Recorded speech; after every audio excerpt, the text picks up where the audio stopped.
Ladies and gentlemen, welcome back to Unbound, the show where we dive deep into the headlines, break down the chaos, and ask the question that everyone else is too afraid to ask. I'm Jay Morales, and with me tonight is my co-host, Revelation. How we doing? Oh, just, another normal day. Hating the cold that is setting in, so, you know, We did there's have that. we did have a beautiful day though today. Of Even though it was raining, it was good temperature. Now everything has come back cold and bitter, ladies and gentlemen. We also have tonight a special guest, and it's Fate Prophet. How you doing, Prophet? Oh, I'm here. Life is entertaining. Awesome, awesome. And happy Friday, everybody, and welcome to the show. Again, my name is Jay Morales. Now, usually we have our good friend, Dabdon710, but he decided to go beyond Unbound and truly is out there in the skies, ladies and gentlemen, enjoying himself tonight. Wink, wink. Ha! Anyway, tonight we got a jam-packed lineup, ladies and gentlemen. Ukraine is at a crossroads with President Zelenskyy. Weighs weighs former President Trump controversial peace plan. Can territorial concessions end the conflict, or is sovereignty worth the cost? Congressman Eric Swalwell officially jumps into the California governor's race, taking a hard stance against Trump while tackling affordability and economic inequality. A tragic story from the high seas. 18-year-old Anna Kepner dies aboard a Carnival cruise, sparking an FBI investigation and questions about family dynamics. In British Columbia, students and teachers survive a terrifying grizzly bear attack, raising questions about school safety and wildlife management. At the Dubai Air Show, an Indian Air Force Tejas fighter jet crashes during a demonstration, killing the pilot and prompting major safety investigations. On the brighter side, Fatima Bosch Fernandez of Mexico wins Miss Universe after standing up to bullying and advocating for sustainability, charity, and empowerment. A knife wielding suspect is fatally shot at St. Louis Lambert International Airport, highlighting the challenges of public safety and crisis response. In Chicago, a man faces terrorism charges after allegedly setting a woman on fire aboard a CTA train, reigniting debates over public safety and mental health. The U.S. Coast Guard reverses a controversial policy on hate symbols after public backlash, reinforcing zero tolerance in the ranks. The Treasury Department proposes changes to refundable tax credits that could affect immigrant taxpayers, sparking national debate on equity and policy enforcement. A rare bipartisan meeting between former President Trump and New York City Mayor elect Zohran Mamdani tackles housing affordability, utilities, and inflation pressures. And finally, the right? HHS, sorry, launches a 100 million initiative to expand mental health crisis services, including strengthening the 988 Lifeline, which we sponsor here every episode, as you guys already know. It's a full spectrum tonight, ladies and gentlemen, from politics and global crisis to tragedies, triumphs, and groundbreaking initiatives. So buckle up, because this is Unbound. We're gonna dive right into the Ukraine's at a crossroads. Zelenskyy weighs Trump's proposed peace plan. And before we jump right into this, I don't even know where it is. Yeah, success.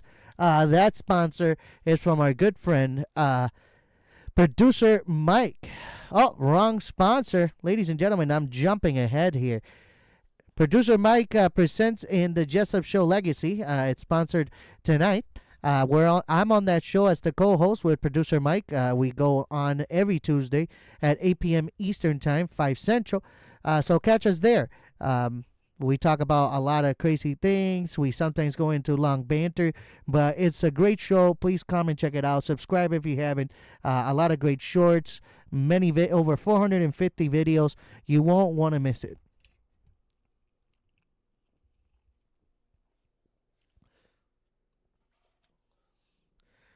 All right, coming back. Ladies and gentlemen, Ukraine stands. Sorry about that. Ukraine stands at one of the most consequential turning points since the start of the conflict with Russia. President Volodymyr Zelenskyy is now under intense scrutiny as he evaluates former President Donald Trump newly proposed peace plan, a proposal that has quickly surged to the forefront of international discussion. While the plan is being described by some as a potential breakthrough, others view it as a diplomatic gamble with long-term implications. Trump's proposal reportedly outlines a roadmap aimed at halting active hostilities and initiating a political settlement between Kyiv and Moscow.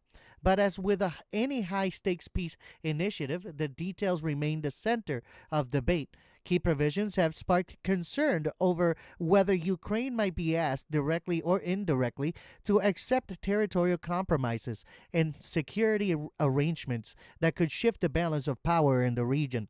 President Zelenskyy has consistently upheld Ukraine's sovereignty as defining principle of his administration.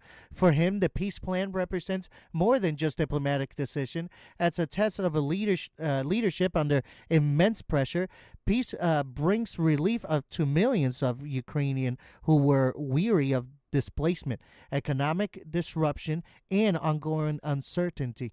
Yet any concessions could influence not only Ukraine's internal political landscape, but also its standing among Western allies who have invested heavily in supporting the country.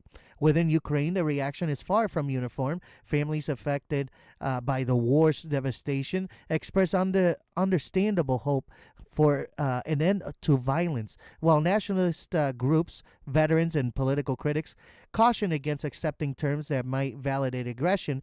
Analysts note that Zelenskyy's choice must balance immediate humanitarian needs with the nation's long-term security outlook. Internationally, the proposal has stirred diplomatic waves. Some global leaders see it as an opportunity for fresh negotiations, while others worry that it could fracture existing alliances or embolden authoritarian tactics elsewhere. Washington, Brussels, and other major capitals are carefully watching Ukraine's next steps, aware that the outcome could redefine how similar conflicts are handled worldwide. As Zelenskyy's administration conducts internal evaluations and consults with advisors and foreign partners, anticipation continues to build. The forthcoming decision whether to reject, revise, or enter negotiations based on the plan will shape Ukraine's future in profound ways. The world is watching, and the stakes could hardly be higher. Ladies and gentlemen, my ending discussions, as always on this show, we ask you to give us your input about these questions. We ask the questions first, and then then our good friends here, Revelations and Prophet, will let us know the answers to these questions as opinions. Ladies and gentlemen, the questions are: should Ukraine consider a peace plan that might involve territorial concessions, or is protecting national sovereignty worth the continued cost of conflict? In what ways could accepting Trump's proposal influence Ukraine's strategic partnership with Western nations and future defenses commitments? How can weight should Zelenskyy place on public opinion within Ukraine, especially when citizens' views are divided by hardship, patriotism, and fear of compromise? If Ukraine rejects the proposal and the conflict continues, what long-term risks, military, economic, humanitarian, or geopolitical, could could the nation face in the next decade? So, ladies and gentlemen, again, let us know in the comment section, what do you think? And then we'll touch base on that. Boys, what do you think? I don't think it's gonna go anywhere because I don't know if you know or not.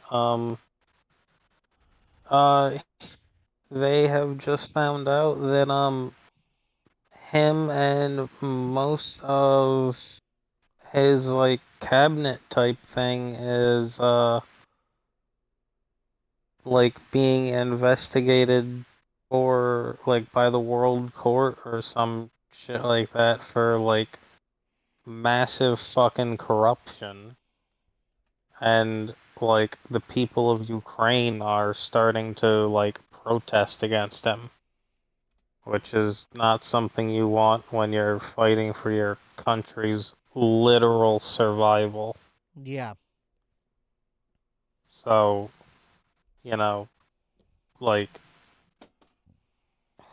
he's like pocketing most of the money that is getting sent to him to buy weapons and shit for his soldiers. Like, yeah, no, like, so if you think he's gonna sign a agreement to give up, you know, mineral rights to like place another country's base for security, and because that's literally what the whole entire thing is. Like the US will place a base in their country for a little bit of their mineral, like Ukraine's mineral rights, so they can be protected against Russia. Russia stops the war, removes all captured territory. Like that, like, that's pretty much how it goes. Like, cause it's not since it wasn't an official war. You cannot claim any official territory. Really? Like, so he he's just fucked himself. And he just I don't know. He's just been corrupt ever since like 5 months into the damn war, when people just started like, oh hey, kind of fishy how you haven't bought anything new. You've just been getting free shit, and you haven't thanked them for it. You're just continuously asking for new stuff. Sorry. Prophet, you got anything you want to put in on that?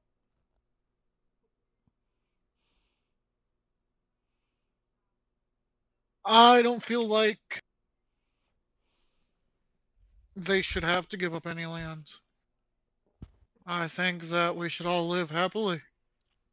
That we should have peace. We should have But peace. that's wishful thinking. That's the facts. Ladies and gentlemen, as always, let us know in the comment section. I want to say hello, everybody, to the chat. We got Red Rum Live, Eddie Weber. We got the sponsor here tonight, ladies and gentlemen. Our other sponsor, Red Rum from Velocity Modern Classics. Right now, they're working on a Post Malone request special vehicle. I don't know if I was allowed to spill the beans on that, but ladies and gentlemen, our good friend Eddie Weber from Red Rum Velocity Modern Classics will be doing something major with Post Malone collaboration, and hopefully we can get some more input on that in the coming weeks, ladies and gentlemen. Shout out to Eddie Weber, Red Rum Live. Producer Mike is here tonight. Producer Mike from the Producer Mike Presents in the Jessup Show Legacy channel. We are on a show together called The Movement. He is the main host. I am the co-host. It starts at 8 p.m. Eastern time, ladies and gentlemen. Don't forget, 8 p.m. Eastern time on Tuesdays. Make sure to tune in on that very fun show there. Shout out to Malia Howard. Hey, yo, what up? You guys should be in bed. You shouldn't even be on here. What it is, big dog? LOL. I see you, PM. If I can get on it, I will. Let me see.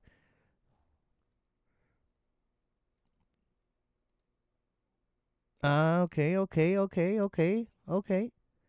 Ladies and gentlemen, Eddie Weber doing Eddie Weber things and sharing the show. Thank you, Eddie Weber. Make sure you like and hit that bell. I think you already know because you already know. You lost audio? That was earlier. Headphone, my bad. Didn't mean to hit send. Don't worry, man. Uh, Producer Mike, where else would I be on a Friday night? I'm 57. You're here with us. Me, Revelation, The Prophet. We got a lot to talk about tonight. We got to hurry up and get that going. Red Run Live again. I'll catch up so I don't fuck the chat up any further. Don't worry. John Goodgo, 69. What's going on, man? Welcome to Unbound. Thank you for tuning in. RMR, what's up? All right. Moving on to the next segment, ladies and gentlemen. Eric Swalwell jumps into California's governor's race, vows to take on Trump. Representative Eric Swalwell, a seven-term congressman from Northern California, known for his outspoken opposition to Donald Trump, officially announced his candidacy for California's governor in 2026. His launch came during a late-night appearance on the Jimmy Kimmel Live, where he cast himself as a protector and fighter for the people of his state. Swalwell laid out two core pillars for his campaign. First, he pledged to resist Trump's influence, calling his role the only one taking on Trump in real time. He framed this fight as deeply personal, having served as a House manager during Trump's second impeachment and consistently clashed with the former president. Swalwell said he's ready to bring this fight home. Secondly, he emphasized his economic platform, particularly affordability. Swalwell made clear that Californians deserve a government that makes life more livable, bring prices down, lift wages up, pointing to his experience as a prosecutor and lawmaker as proof that he understands what working people face. In his campaign announcement, Swalwell didn't shy away from bold language. He described the state as under attack, referencing what he sees as Trump-era policies that threaten public safety. Climate progress and immigrant families. On his campaign website, he accused Trump of militarizing our streets, cutting cancer research funding, and targeting immigrant communities. But Swalwell's candidacy comes. Oh, whoa! Forgot to change that back. Hey, there we go. Nothing better than messing up the template, ladies and gentlemen. I just pulled a producer mic. Oh my God. But Swalwell's candidacy comes amid controversy. The Federal Housing Finance Agency recently referred him to the Department of Justice over alleged mortgage and tax fraud allegations he strongly denies. He argues that these claims are politically motivated and part of a broader pattern of retaliation against his criticism of Trump. His entry adds new dynamics to a crowded Democratic field. Other prominent candidates include Katie Porter, Xavier Becerra, Antonio Villaraigosa, and Tom Steyer. Swalwell's campaign may also have fallout for his current House seat. By running for governor, he likely won't seek re-election, which opens the door for a new representative in his district. Swalwell said his decision to enter the race was informed by feedback from his town hall, especially in conservative-leaning areas. He believes there is a vacuum for a candidate who not only pushes back fiercely against Trump, but also delivers pragmatic solutions for California's most pressing challenges. Now, my ending discussions to this article. or this topic, sorry. How effective will Swalwell's strategy be in making his anti-Trump credentials a defining advantage in a crowded Democratic primary? Can his focus on affordability, housing, wages, of cost of living, win over voters in a state where economic inequality is severe? To what extent do the mortgage and tax fraud allegations threaten his credibility, both politically and electorally? If elected governor, how might Swalwell balance his combative style with the need to partner with a divided legislature in diverse constituencies? Let us know in the comment sections, what do you think? Boys, you have anything on this? Um,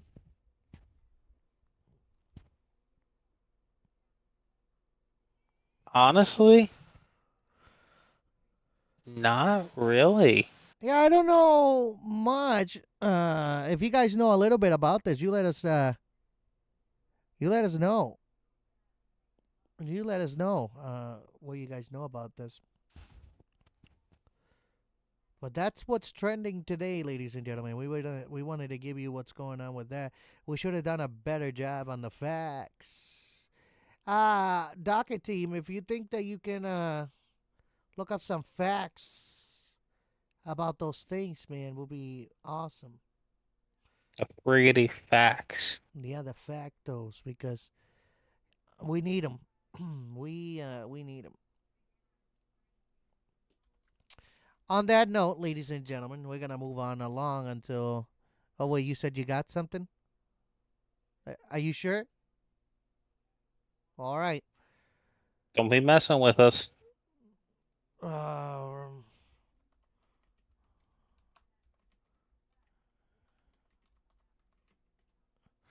so, according to the docket team, all right, the roundup. Eric Swalwell's campaign strategy hinges on his strong anti Trump credentials and focus on affordability, which could help him stand out in a crowded Democratic primary. His history of opposing Trump gives him credibility with voters who prioritize resisting former presidential influence. But California voters also care deeply about local issues like housing, wages, and high cost of living. Swalwell's economic focus could resonate if he presents clear, practical plans to address inequality. However, mortgage and tax fraud allegations pose a political vulnerability that could affect voters' trust, so transparency in messaging will be key. If elected, balancing his combative style with the need to work with a divided legislature and diverse constituents will be crucial. His success may depend on channeling his assertiveness and strategical while demonstrating pragmatic, results-driven leadership. And that's the roundup on that, ladies and gentlemen. Thanks again to the docket team coming in clutch on So, let me that. get this straight. It's basically just going to be the current governor of California running against, in a fancy way of saying it, the current governor of California. Because that's literally what Gavin Newsom supports. He hates Trump, and he wants, you know, everything that dude stands for. Like, there's literally no difference if you vote Newsom out, vote that dude in. What? You might as well take one shit-covered rock and bring in a slightly newer shit-covered rock. Right. Ladies and gentlemen, that's brought to you by a shit covered rock. No. All right, moving on to the next tragedy on the high seas, ladies and gentlemen. 18-year-old dies aboard a Carnival cruise in apparent bar hold. You hear that, producer Mike? Be careful when you get on those cruises now, it's getting dangerous. Devastating incident unfolded aboard the Carnival Horizon when Anna Kepner, an 18-year-old from Titusville, Florida, was found dead during a cruise that ended November 8th, 2025. Early reports now confirm that investigators believe she died by asphyxiation caused by a bar hold, a maneuver which an arms is pressed across the neck. According to sources familiar with the investigation, authorities discovered two bruises on the sides of her neck, consistent with the use of such hold. The FBI is leading the inquiry, but several key questions remain unanswered. When Anna's body was found by a cabin steward, it's strangely tucked underneath a bed, wrapped in a blanket and covered by life jackets. This chilling discovery has raised serious alarm among investigators and the public alike. Uh, Preliminary reports indicate no evidence of drugs, alcohol, or sexual assault in Anna's system, according to sources close to the case. The absence of those common risk factors add weight to the theory that her death was neither accidental nor self-inflicted, but possibly the result of foul play. The investigation is taking a particularly sensitive turn. Filings from an unrelated custody dispute suggest that Anna's 16-year-old step brother is under FBI scrutiny and in connection with her death.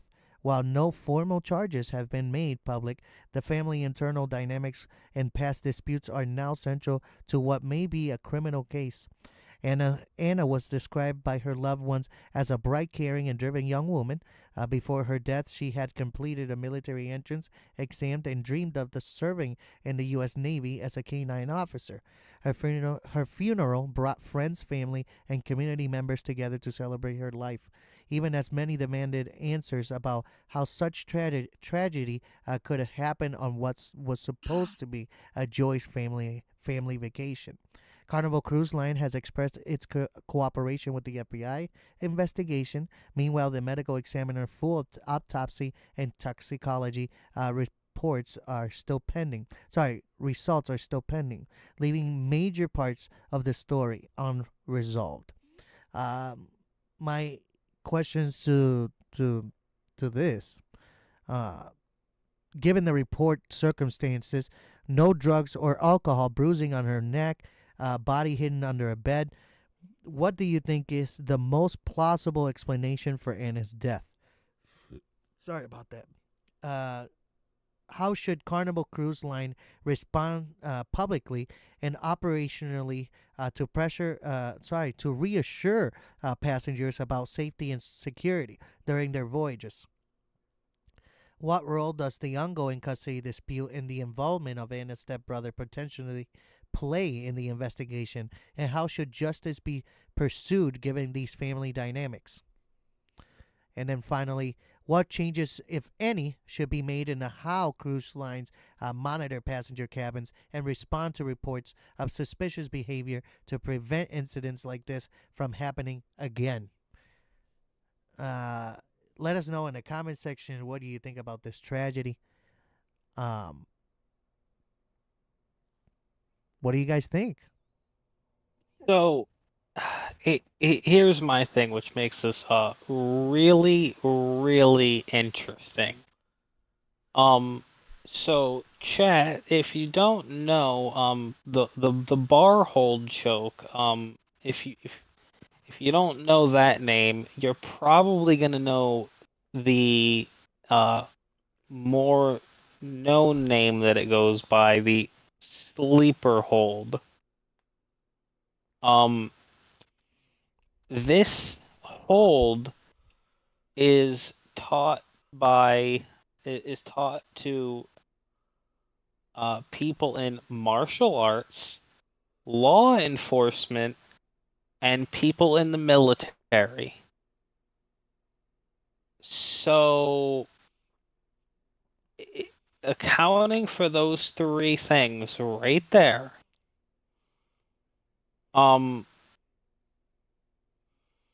now it can take anywhere from 5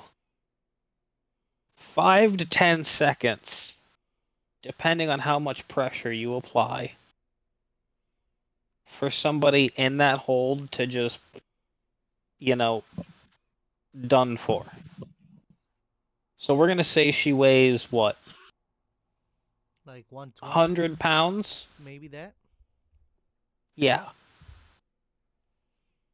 not much, like not much time for her to, go. Now, keep in mind, I'm just theorizing that right there. Um, this it to put somebody in a sleeper hold deliberately on a like that's a deliberate thing. You just don't sleeper hold somebody. Oopsie daisies, put you in a sleeper hold like that. Yeah, sure. You prank somebody like that. You don't hold them in there long enough to fucking like, oh hey, look, my friend Kevin that I put in the sleeper hold is now lying on the floor and I'm poking him with a stick and he won't wake up. And then what? They said was covered with a fucking blanket or some shit. Like, because if you then cover somebody up with a blanket, like, And then they I'm covered her. And sorry. then they covered her up with the life jackets and everything. Oh yeah, 100%. Nah, 100%. That was a murder. That was a murder. That was a Yeah, murder. Ladies and gentlemen, that was a murder. Believe it or not. yeah.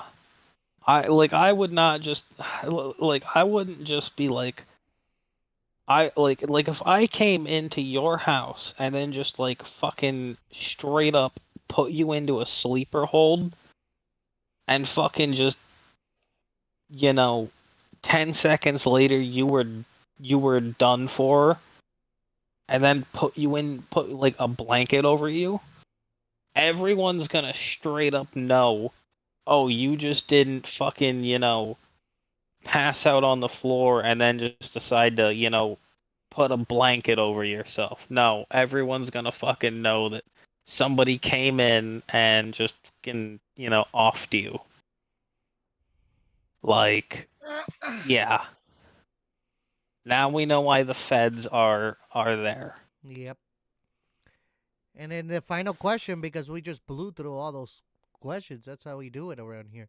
What changes, if any, should be made in how cruise lines monitor passenger cabins and respond to reports of suspicious behavior to prevent incidents like this from happening again? I mean, even whoever was gonna throw her overboard, they would have known anyway, because every single one of those rooms spans a camera that spans through each of those cabins on the outside of the ship. So they would have known where it came from, what room was it, all that. Because, well, I'm not gonna say it on the show because I don't want to be that inappropriate. But yeah, yeah. Let's just say somebody was doing something that they weren't supposed to doing, and then they got banned forever. And it wasn't drugs. Ladies and gentlemen, moving along. Uh, um, Grizzly bear attack in British Columbia. Students and teachers injured in a terrifying wilderness encounter. A normally peaceful outdoor learning trip turned into a nightmare for a group of elementary school students and teachers in Bellacula, British Columbia. After a grizzly bear suddenly charged them on a forest trail, the group, made up of a 4th and 5th grade students and multiple Solstec school staff, oh my God, what a name, members had been enjoying a supervised afternoon walk near the riverside when the attack occurred, an incident now being described as one of the most serious wildlife-related school emergencies in the region's history. According to early reports, the outing had been uneventful until moments after the group paused for a lunch along a wooden path. Without warning, a large grizzly emerged through dense brush and rushed the group, creating a chaos as educators attempted to shield the children. In total of 11 people were injured, including several children and multiple teachers. At least 2 individuals remain in critical condition, with 2 others seriously hurt and receiving intensive medical treatment. Eyewitnesses describe scenes of both terror and extraordinary bravery. Teachers sprang into action, forming barrier around the children and deploying bear spray in an effort to drive the animal back. One staff member used a bear banger, a small explosive device meant to scare wildlife away with loud noise, while ultimately effective in forcing the bear to retreat. The confrontation left several adults in severe injuries, including one teacher who was airlifted from the scene after sustaining major wounds while protecting students.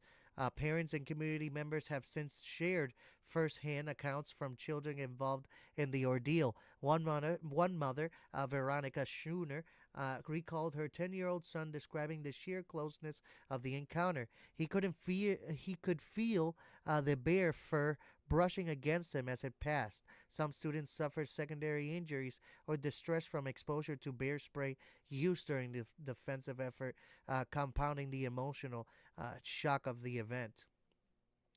In response, the Noxalk Nation, of which many of the school's families are members, issued an immediate advisory instructing residents to remain indoors while armed police and conservation officers tracked the bear. As of the latest update, the animal remained unlocated, raising concerns about whether the attack was a defensive response from a mother bear or an act driven by hunger or the behavior of disoriented or uninjured animal. Axalta School has temporarily closed as a community processes the trauma. School leaders are coordinating the mental health professionals to provide counseling and long-term emotional support to students, staff, and parents. Grisly encounters are not uncommon in remote parts of British Columbia, but also attacks of this magnitude are rare, prompting officials to review safety protocols for school outings and wilderness activities. Wildlife experts emphasize that bears typically avoid humans and that this attack mainly reflect the environmental pressures, food scarcity, or territorial behavior.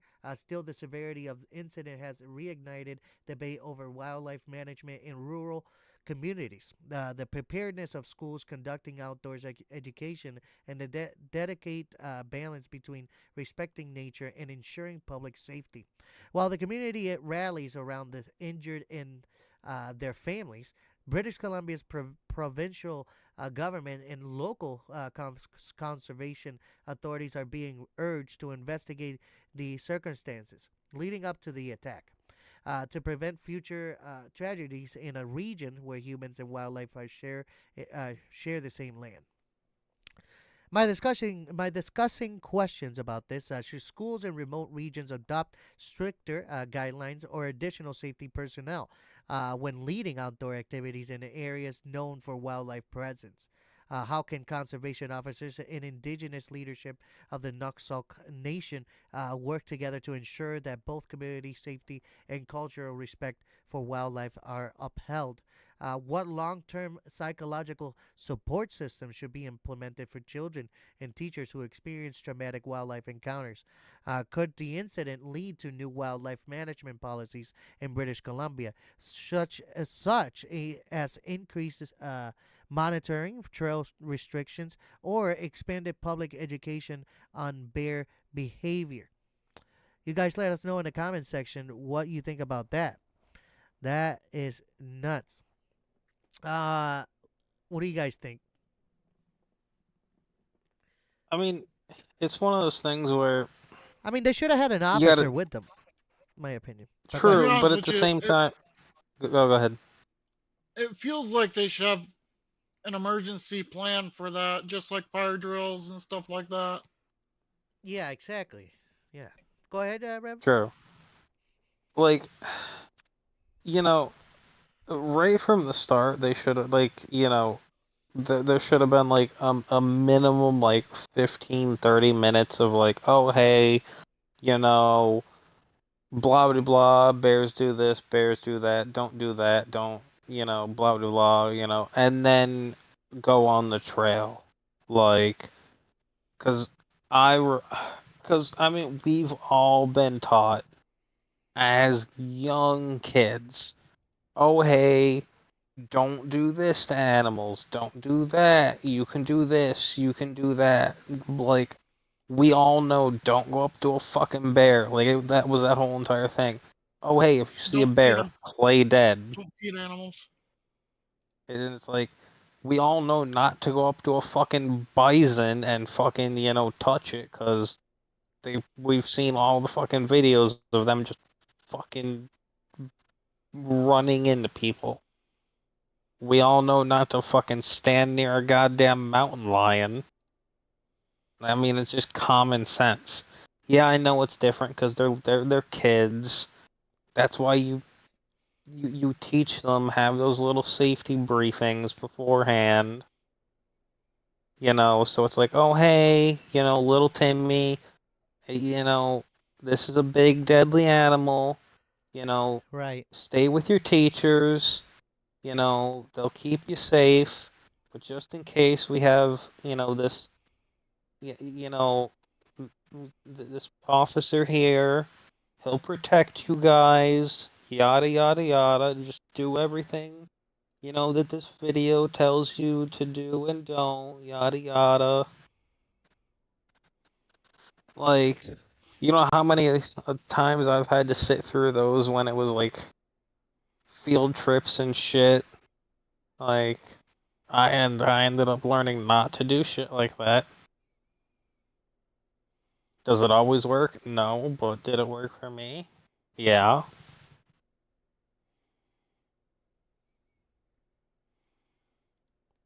That whole thing was crazy. I like who would think, oh yeah, let's go eat in the wooden area. You wouldn't want to eat like somewhere like open.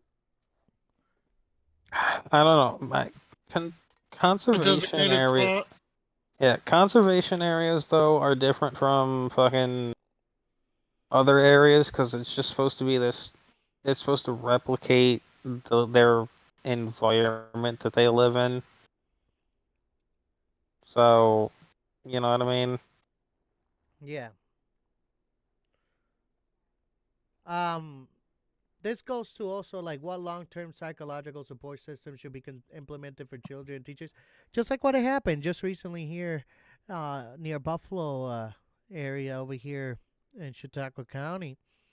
A little girl got hit by a bus, and the entire school, they got people coming in, counselors coming in, and yeah, they're gonna need some of these kids are gonna need long term and well Are we counseling. talking near Fletcher? You mean a school named Fletcher somewhere near Jamestown, New York? Yeah. Yeah, yeah, yeah. So, exactly. So I actually have the deets on what happened. Yeah, a lot of people. Yeah, you got the. You want to take it over to that segment now? You got the whole Yeah, segment. yeah. It'll just be a brief, real fast. All right, ladies and gentlemen, moving So on to a good friend, Revelation. so what ended up happening was um so dude had like he was dropping his daughter off, right? Um had two other kids in the car, and because he was having to go take them to school afterwards, after he dropped her off, and normally he would always walk her in, and he's like, but the other kids would not be in there because that was the wife that would normally take them. And he's like, no, this time I can't. Sorry. Yada yada. Gotta take them afterwards. Just, go. By yourself. You can do it. Blah blah blah. So at this point she's going, gets to the door, realizes she forgot to tell her father that she realizes she forgot to say I love you. So she's coming back to tell him I love you, right? As soon as she gets in the road, one of the kids on the bus sees this whole entire thing, immediately starts screaming at the bus driver, "Stop the bus! Stop the bus!" Unfortunately, because this is a bus full of small children, bus driver is like, "Oh, well, it's just, you know, kids, you know, being kids, they're just, being rowdy." All of a sudden, thud. And dragged her Father 15 had to feet. watch this from 3 feet away. The bus dragged her 15 feet. Yeah, had to watch his daughter get to the door, then walk all the way back just to get hit by the bus.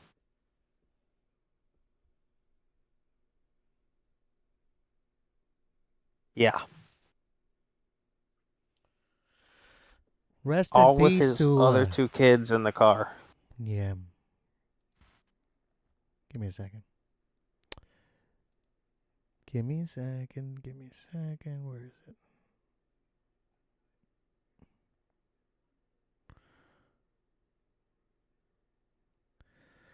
Ah, rest in peace to Liana Herrera. She was only 4 years old. Ladies and gentlemen, only 4 years old.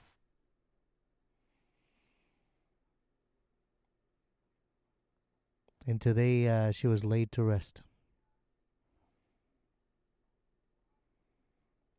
Anyway, let's move along. That's really sad. I wish the family well. I wish the friends well. I wish the community for strength, and I hope everybody, has a lot of support. Moving on to another tragedy today. At the Dubai show in Dubai, Indian Tejas fighter jet crashes and pilot was killed.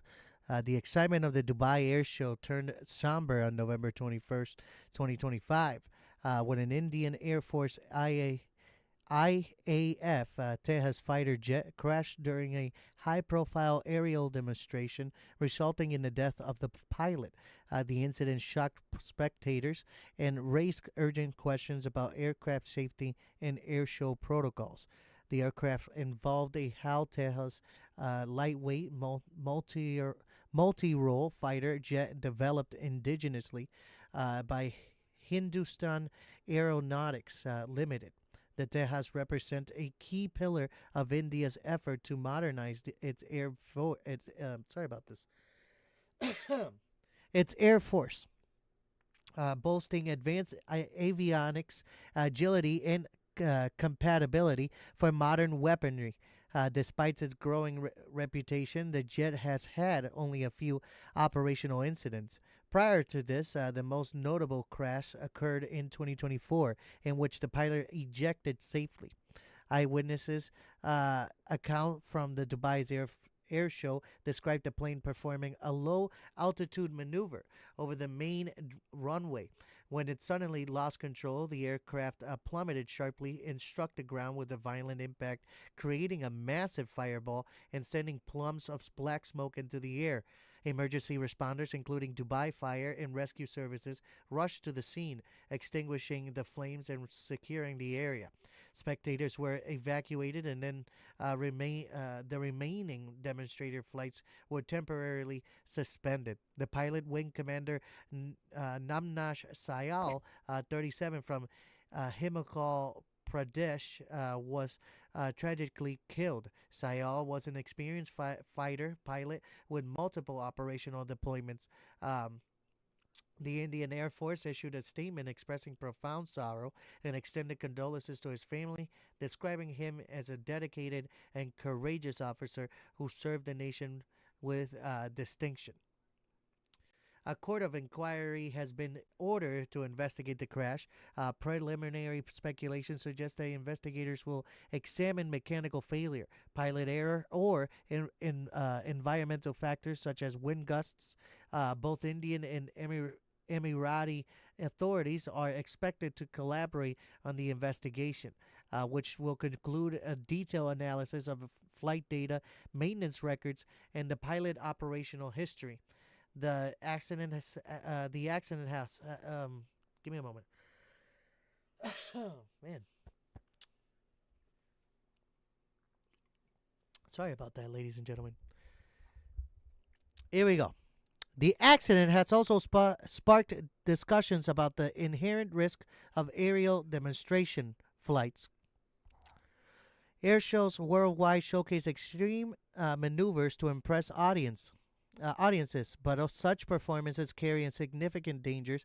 Organizers must weigh the spectacle against pilot safety, especially when aircraft operate closer to the ground at high speeds. This incident has implications not only for India's defense sector but also for international confidence in the Tejas aircraft. While the jet is a symbol of India's push towards the self-reliance in the defense manufacturing, actions like this raise questions for both domestic deployment or foreign sales prospects. Analysts note that maintaining the credibility of the program will depend on transparency and thorough investigation into the cause of the crash. As the investigation unfolds, the focus remains on honoring Wing Commander Sael's service while seeking to understand the tragic circumstances. The Dubai Air Show, a global event attended by aviation enthusiasts, military representatives, and industry leaders, has been left grappling with the reality that a high-risk aerial demonstration can turn deadly in an instant. By discussing questions about this, how might this crash affect India's Tejas program and its goal to defense self-reliance, both domestically and internally? What measures can airshow organizers take to balance thrilling aerial demonstrations with the safety of pilots and man, I can't speak today. Sorry about that, ladies and gentlemen. Pilots and spectators. Given that the Tejas crashed during a complex low-altitude maneuver, what are the cause areas investigators should examine to determine the cause? In what ways can militaries and aviation authorities learn from such incidents to prevent future tragedies while maintaining operational readiness and public display? You guys let us know in the comment section. And then that's going to be your homework for this section, ladies and gentlemen. Let us know what you think of that. We're just going to move on to the next one. Mexican contestant wins Miss Universe after standing up to bullying. I think you know a little bit about this one. Do you mind taking over on it? Yeah, so apparently what ended up happening was there was some sort of like backstage beef going on between Miss Thailand. It was either Miss Thai, yeah, I think it was Miss Thailand. And I think Docket Team might be sending you something here in a minute. Miss Mexico. And so I don't know exactly what it was about, but it was backstage beef. And that carried over to the actual, like, on-air, like, fucking contest. Uh-huh. And from the way I'm understanding it, the fucking like judge was taking the side of Miss Thailand. And the contestant from Mexico basically just in a not so polite way just said, fuck off, you can shove it.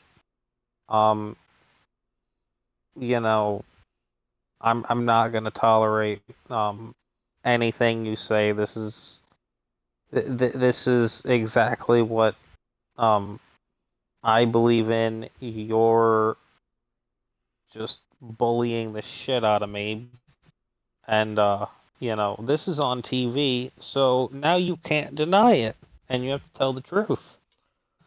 And well, she ended up winning because of it. Because I don't know at that point whether or not what's her face ended up dropping out or because of that she just outright lost. But yeah, it's caused quite a controversy all over. It really Why has. it's caused a controversy, I don't know. It's you know. Uh, I don't know why. As soon as you like turn 18, bullying ends up being like, oh no, can't bully someone. But when you're fucking in your teens, it's like, oh hey, yeah, bullying is totally acceptable. Like, I find that weird. In no Am I age, saying ladies and bullying is acceptable? No, no, no. you totally shouldn't ever bully someone. In any case, But it's no age should be bullied. Nobody should be bullied. but it's just weird how when you're like above the age of 18 and you're like, "Oh yeah, I like I saw somebody bullying someone." And you're like, "Oh, what? That's totally horrid." But like your kid comes home and was like, "Oh, yeah, Jimmy was bullying Timmy." You're like, "Oh, well, that's just teens being teens." Right. Like,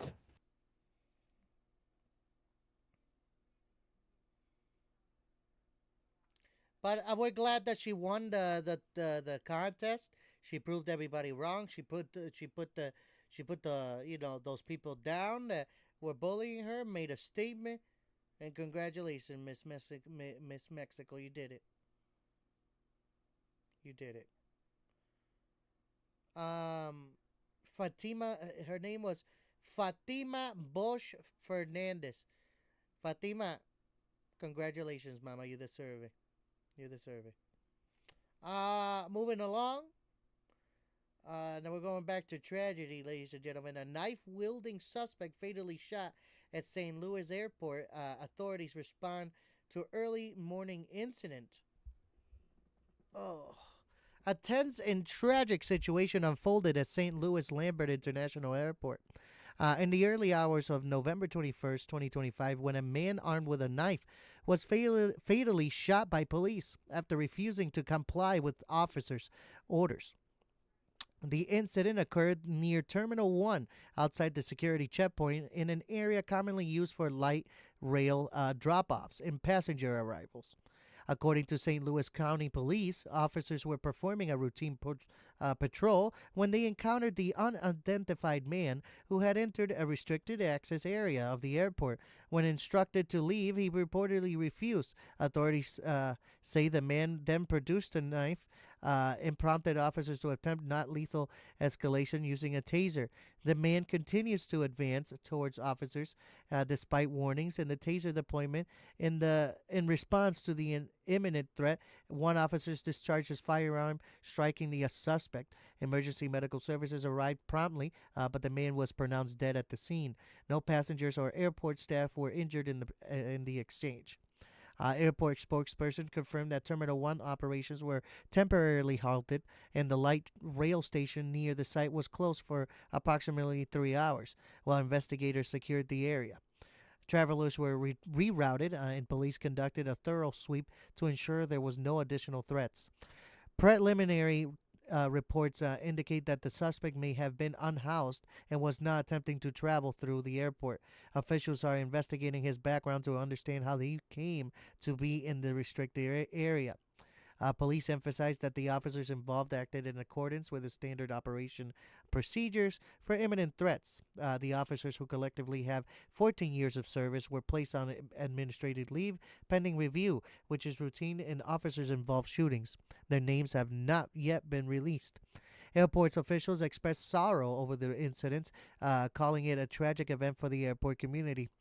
They confirm full cooperation with police investigations and pledge to review security protocols to prevent similar events. Experts note that the incidents involving armed individuals in public transport's hubs are rare but pose significant challenges due to high civilian density. They emphasize the importance of combining security measures, mental health intervention programs, and de escalation training to mitigate such risks in the future. What measures could this is my discussion questions now. What measures could airports implement to prevent unauthorized access to restricted areas while protecting vulnerable individuals, such as those experiencing homelessness? Was the escalation from taser to lethal force justified? Or and what factors should be considered in split second decision making by officers? How can law enforcement and airport authorities better integrate mental health support and crisis intervention for individuals in public spaces? In what ways should airport balance passenger safety, rapid response, and compassionate handling of incidents involving potentially unstable or unhoused individuals? Let us know in the comment section again, ladies and gentlemen. Revelation, what do you got? I mean, to be perfectly honest, if They never we're even stated talking if it was a about homeless person, by the way. true, but if we're talking about it as a mental health thing, um, maybe we should try putting more money into like funding mental health things in this country. Because every time I hear things being blamed on like mental health, like, oh well, this person did this because like this person committed a crime because of their mental health was bad, or this person shot this person because they're like, you know what I mean. But like, and then you look and it's like, oh well, there's no like, there's not a lot of like, there's so many like jails, but there's not as many like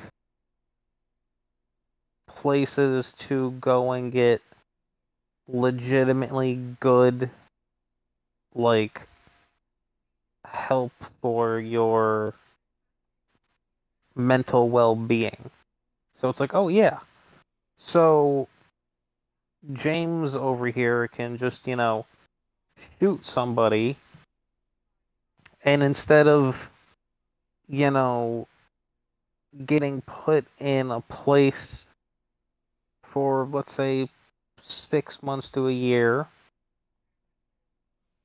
and receive mental health or mental help and get put back on the street, you know, rehabilitated, fresh, mind. Now this is just if he. Now keep in mind, I'm just saying if he got in trouble. Like this is a circumstance where said person committed a crime and got in trouble. Instead, they're just gonna be like, "Oh, sorry, you got to go to jail," and beef up the fucking jails even more than they already are. And then there's the other situation where you have absolutely no funding for regular mental health places like clinics or whatnot that specialize in that, which I can't even count on one fucking hand how many I even know about that just specialize in that. Like, the nearest big city that I live next to, I don't even fucking know of a single one No. that solely specializes in just mental health. Like, that's the sad thing.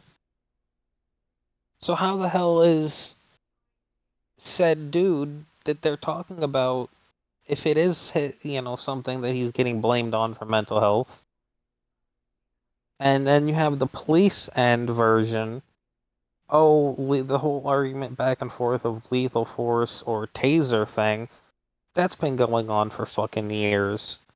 They've done tests before of people who are like, oh well, he should have used his taser, he should have used his gun. I'm sorry, a dude's running at you with a knife. From the time that you have your taser out, to put your taser in, to reach over to the other side of your duty belt, to pull your gun out, that dude's already on you and has stabbed you like 2 times. Am I always saying that you should have your gun out and just shoot the person? No, totally not saying that. But it's one of those situations where, okay, let's say you have your taser out. There's been proven cases where taser's not the best option. They have thick clothes, taser prongs don't go in. Dude's high on fucking bath salts, totally doesn't affect them. Adrenaline's pumping, doesn't even phase them. I mean, same can be said with a bullet. Shoot a dude with a bullet, adrenaline, doesn't even notice there's a bullet in him. There's so many different options, but I mean, yeah. Then there's the airport staff. I mean, the airport fucking police are already underfunded as is. So, I mean, there's just too many factors to account for trying to secure and make airports and the people that are traveling safer. So, you know what I mean? Like, it's one of those, like, you're just gonna have to risk, like, hoping that the people that are getting onto the planes and leaving from the planes aren't fucking doing anything bad.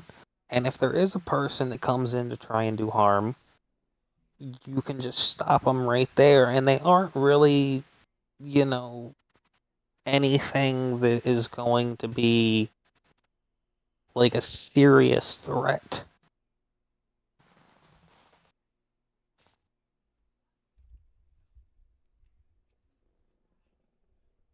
We'll see what happens. This has been going on for years, just like you said. That's how they all. That's why it's always an escalation and not a de-escalation. But we'll see. Ladies and gentlemen, moving on along now. A Chicago man facing terrorism charge after allegedly setting a woman on fire on a train. In a shocking and brutal incident on November 17, 2025, a 50-year-old man named Lawrence Reed was charged with a federal terrorism offense after allegedly dousing a 26-year-old woman with gasoline and setting her on fire aboard a CTA Blue Line train in downtown Chicago. According to federal criminal complaints filed by the U.S. Attorney's Office for the Northern District of Illinois, Reed purchased gasoline at a city gas station just 20 minutes before the attack. Surveillance footage appears to show him later sitting in the back of the train car, then tipping a bottle of liquid over the woman's head and body. When the woman tried to escape, Reed allegedly chased her through the train. At some point, he ignited the bottle. He dropped it to the floor before he panicked. Before he picked it up, he picked it up again and used it to set her ablaze. The victim was able to exit the train at the Clark Lake stop, severely burned and remains hospitalized in critical condition. Investigators said that after the woman caught fire, Reed stood watching her as she was engulfed in flames. Footage reportedly captured this chilling moment. The federal prosecutors charged Reed under a terrorism statute that applies to act of violence against mass transportation systems. According to the U.S. Attorney's Office, the office carries a maximum penalty of life in prison. U.S. Attorney Andrew S. Botros described the incident as not just a barbaric assault, but an act of terrorism that strikes at the core of our American way of life. The ATF, which is leading the investigation, noted that Reed has no business being on the streets, citing his extensive criminal record. Reed's criminal history is long and complicated. Court documents reveal more than 40 prior arrests since the early 1990s. He was previously convicted of arson in 2020 when he set a part of a government building on fire. At that time, his lawyer said he struggled with mental illness. According to court filings, he was on electronic monitoring when this latest attack allegedly occurred. Law enforcement, including the Chicago Police Department, the ATF, and the CTA, say they are treating this major terrorism case at his initial court hearing. Reed was disrupted. Reports say he yelled that he was guilty and made bizarre statements, prompting a mental health evaluation. A judge has ordered him detained without bail, given the severity of the charges. The case is already sparking widespread concerns, reigniting debates in Chicago over public safety measures, the justice system handling of repeat offenders, and how mental health intersects with violent crimes. My ending discussing questions about this is charging this attack as a terrorism appropriate, or could it be more effectively handled as attempted murder or aggravated assault? How should the justice system respond to individuals with extensive criminal histories and mental health issues who committed extreme acts of violence? What responsibility do mass transit authorities have to protect passengers from unpredictable, potentially violent behavior on public transports? How can local and federal agencies better prevent such attacks, especially when prior arrests and warning signs are present? Ladies and gentlemen, as always, let us know in the comments section what you think. I'm gonna leave it to. Yeah, right. Real good week. Jesus Christ. Yeah, no, you're right, producer Mike. Was not a very good week. Very shitty week at that. Go ahead, Revelation boys. What do you guys think? I think first thing, this feels like what happened to that Ukrainian woman in the train, except she didn't get engulfed in flames. Yeah, I was about to say, like, isn't this an old article? And then that's when you said that, and I'm like, oh, apparently not. No, it's all deja vu. It's like, what is it, 2-3 months since that happened? And we haven't even heard anything yet. We haven't heard no update about this yet either, actually, about that. That's when our show used to run every day, 5 days a week. If I'm correct, after they let him go, he committed another crime, and they arrested him, and he got thrown in jail. Why would they even let him go the second time? I mean, they just did this with this guy. Bro, I don't know. This was like his 8th fucking time being let go. It's fucking. I don't fucking. You know what? I'm not even gonna read the rest of these questions because I already know. You already know what I said here. To responsibility of the mass authorities. Listen, the authorities should have fucking kept this guy in the fucking jailhouse, man. That's what should have happened. That's what should have happened today. First thing. Second, how can local and federal agencies better prevent such attacks? Yeah, keep it in jail. He already committed an offense. He was electronically cuffed. Keep him in jail. Anyway. Yeah, I mean, if you're electronically cuffed, like, there's a reason why. Like, normally that's for like probation, but if you're electronically cuffed and in jail, there's more to. Like you're obviously not on the good behavior list.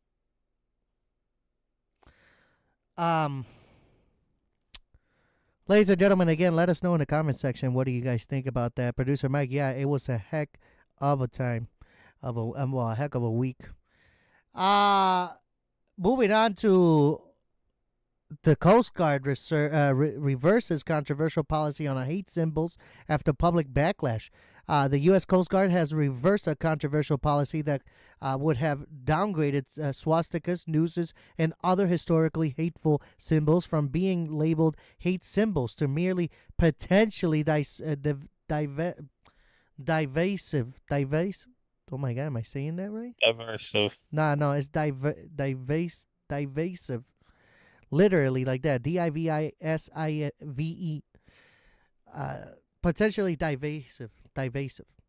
Hopefully, I'm saying that right. In other words, division. Hopefully that's what that means. The reversal announced November 20th, 2025, ladies and gentlemen, comes after a widespread criticism from lawmakers, civil rights organizers, and media outlets.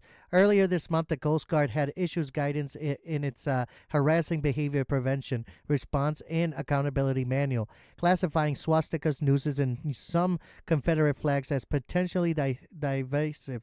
Divisive. Fancy word. It's a fancy word. It's division, rather than outright hateful. Under that draft policy, such symbols would not automatically trigger harassment or disciplinary procedures. Instead, commanders would determine whether their presence affect unit morale or discipline, consulting legal officials if necessary. The move drew immediate criticism. Senators, including Jackie Rosen, warned that the policy could normalize hate symbols and undermine morale, especially amid rising concerns about anti-Semitism and racism in military ranks. Civil rights groups called the reclassification tone deaf and dangerous. Responding to the backlash, acting Commandant Admiral Kevin Londe issued a revised directive reinstating the categorical prohibition of hate symbols, including swastikas, nooses, and others imaginary linked to hate groups. New policy clarifies that any display and promotion of such symbols will be investigated and punished effectively immediately. The policy does maintain historical or educational allowances for Confederate flags, but only in controlled contexts, such as museums or classroom instruction. The change signals return to zero tolerance enforcement and aligns the Coast Guard with broader Department of Homeland Security harassment protections.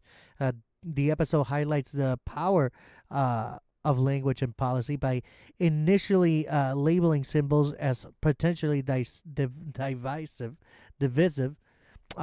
Critics argued that the Coast Guard sent a mixed message about seriousness of the hate symbols in the workplace.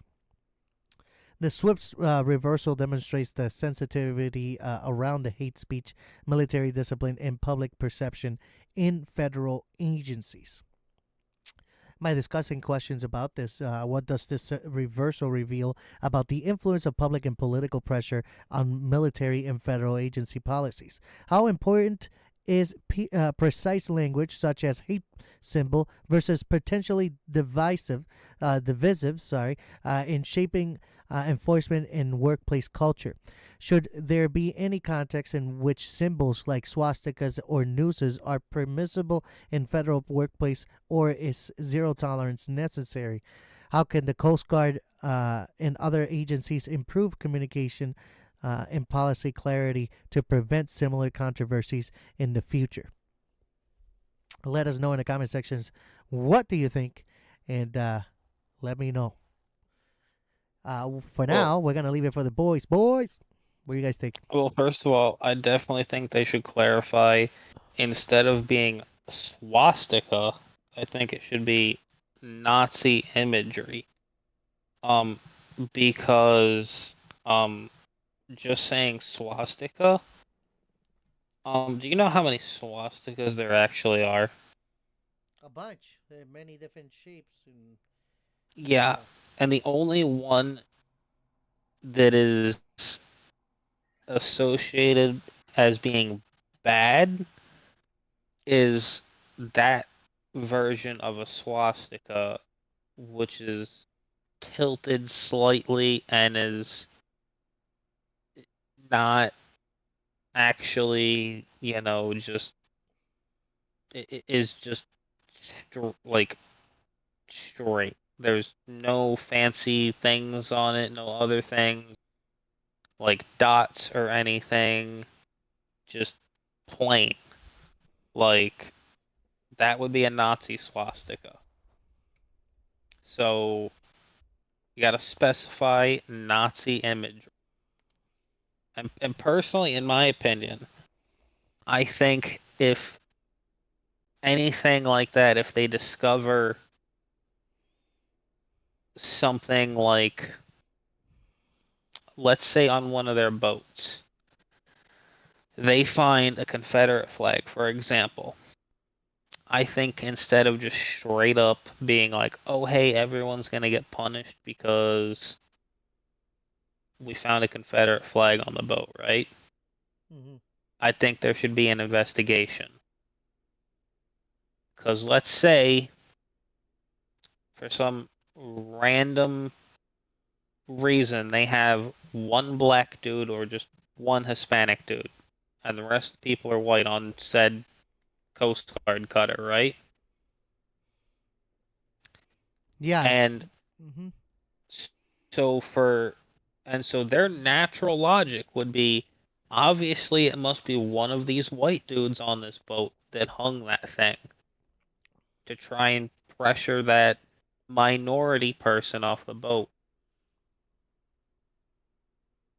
But without but what if but then they come to find out in that investigation that the person that hung it up was the minority.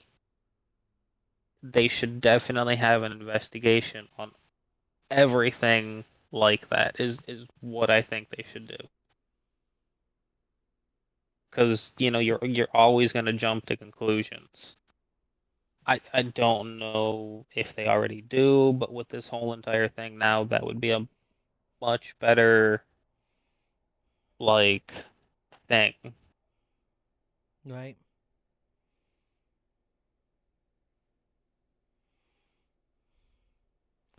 Ladies and gentlemen, let us again know in the comment sections. Let us know in the comment section still what you think about that. We're gonna move on now. We got. Oh, by the way, little warning here. We got only 3 left after this one on my side. So you'll be going soon here. Treasury proposes tax credit changes, speaking concerns for immigrant taxpayers.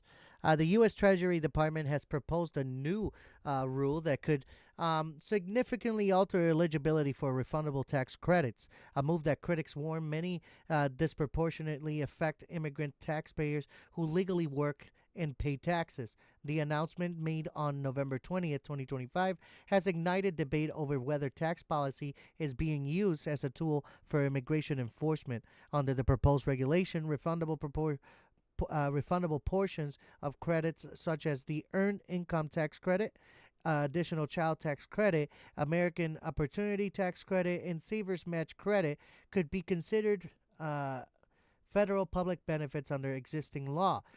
This designation could make certain immigrants ineligible, even if they are lawfully working in the United States. Advocates warn that the changes could harm recipients in of DACA, TPS, and other work authorized immigrant groups, effectively reducing the refunds available to families who have contributed to the tax system. Experts argue that this could create fear and confusion among immigrants, taxpayers, and discourage compliance.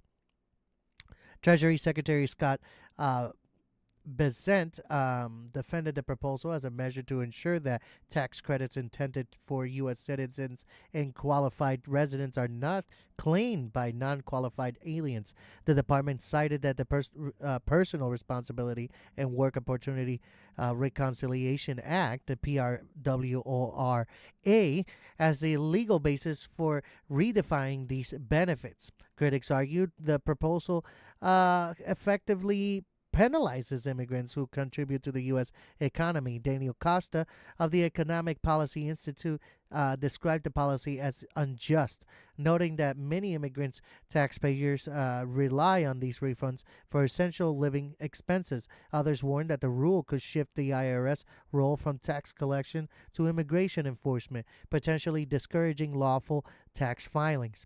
If implemented, the regulation could reduce billions of dollars in tax refunds flowing to immigrant communities and reshape the application of the tax code for non-citizen workers. Observers note that the rulemaking process will allow for public comment before finalizing changes, offering a window for advocacy and policy debate. My ending discussion questions about this: is this equitable to classify refundable tax credits as public benefits in a way that excludes immigrant taxpayers who lawfully pay into the system? What are the broader implications of using tax policy to influence immigration enforcement? How might the proposed changes affect immigrant taxpayers' compliance with filing and reporting requirements? Should Congress intervene to modify or block the regulation, or is this within the Treasury authority to implement? Again, let us know in the comment section. And like I had said before about immigration and these types of policies that are trying to destroy your pocket, because that's what they're doing, the more shit like this changes, I shouldn't even say shit, the more things like this changes, ladies and gentlemen, your pocket is going to keep burning, because the money that you get in return is also from these illegals and also legal aliens that are here. If we take this away, your pocket, you're gonna suffer at that tax return. So you're gonna be paying in more, because they're gonna be like, where's the money? I don't see the money. Oh yeah, we forgot it came from the immigrants. They're screwed, ladies and gentlemen. They're screwed. They need to fix this. They need to bring it back, because, well, ladies and gentlemen, we need the money. And I know you need the money. I know my colleagues here need the money. So you go ahead and start bringing back the old policy on the tax returns, because I'm sick and tired of not having the funds, because you guys want to change everything so then everybody else ends up getting hit. What are the broader implications of using tax policy to influence immigration enforcement? Like I just said, I'm not going to repeat myself on that. How might the proposed changes affect immigrant taxpayer compliance with filing and reporting requirements? I mean, what do you mean proposed? How much more change do we need? With compliance with filing, they already were doing it correctly. They were getting that special W-2 form ID thing that they were using. It was a special IRS ID that you could apply for, and you could get it, and that's how you did it, through a special ID, So I don't know what else you want different. Like, what more modifications do we need? Should Congress intervene to modify or block the regulation, or is this within the Treasury authority to implement? I think that the Treasury has authority to implement it, but at the same time, the Congress should intervene in this, because it's going to affect everybody's pocket, ladies and gentlemen, especially that whopper that you want. Moving on to finally Trump's meeting with New York City Mayor-elect Zoran Mamdani at the White House in a rare bipartisan engagement in a move that surprised political observers on November 21st. 2025, New York City Mayor-elect Zoran Mamdani met the docket team messing up over here, of course. President Donald Trump at the White House, making a rare moment of cross-ideological engagement between a progressive city leader and a conservative president. The meeting focused on addressing pressing affordability challenges in New York City, including housing costs, utility rates, and inflation pressures affecting city residents.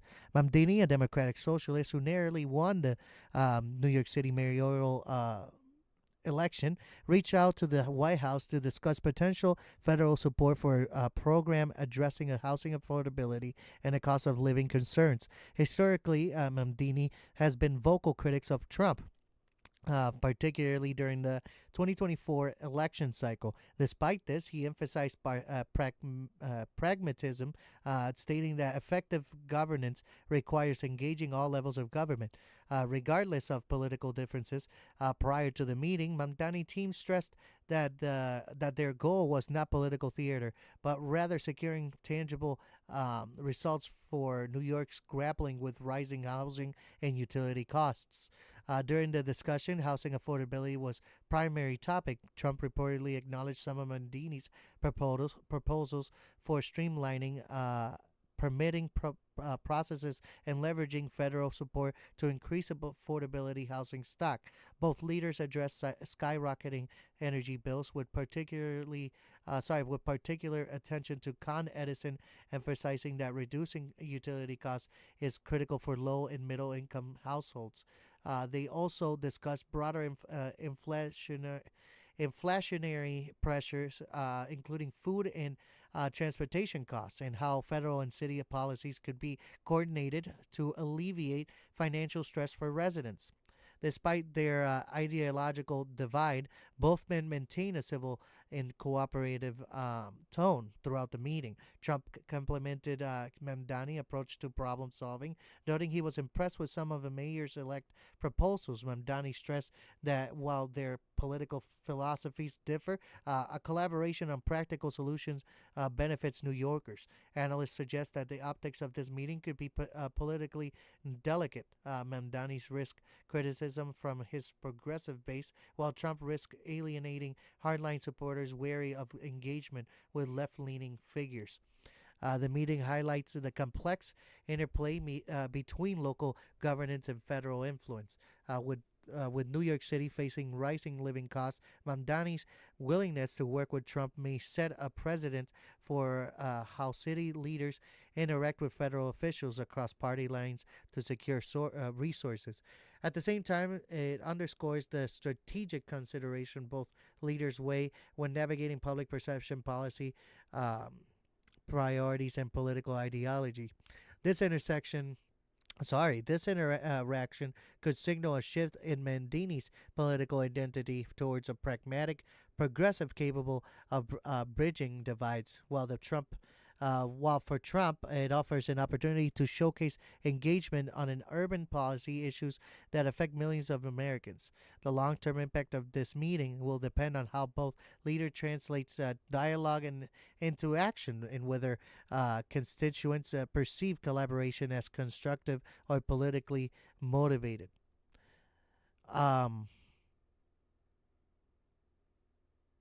the discussion questions arising from the meeting include whether this represents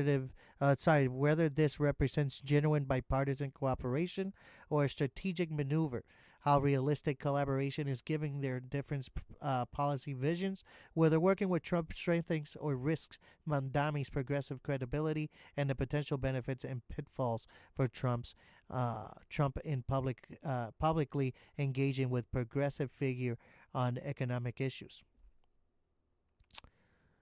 So let us know in the comment sections, what do you think? And boys, what do you got for this? Mamdani.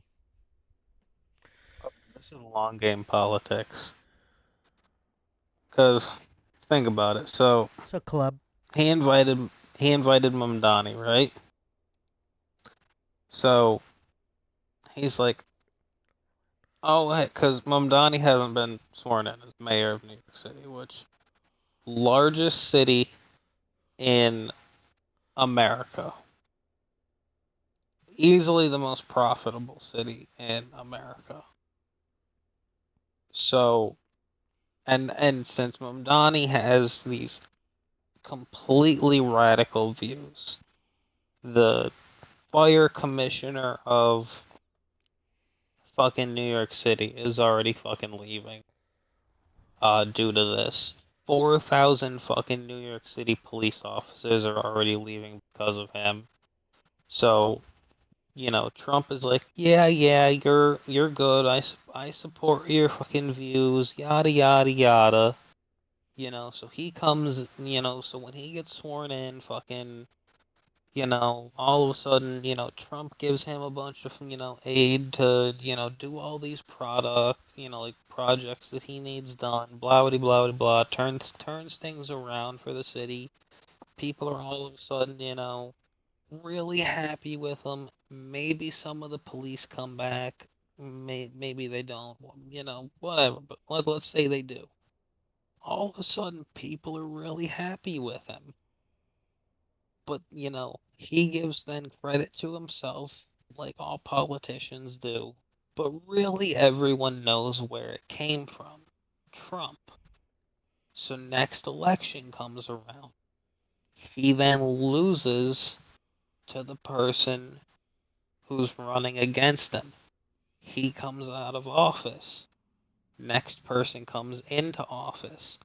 Literally undoes every single policy that person, that Mamdani did, and starts basically fucking, like, making, like, getting rid of all those bad laws. Possibly the fire commissioner comes back. All those police come back. Fucking, like, everything. Basically, Trump is trying to screw this dude over. Well, the dude doesn't even realize it. Like, he's literally playing chess, while the other dude is just fucking looking at a bag of marbles.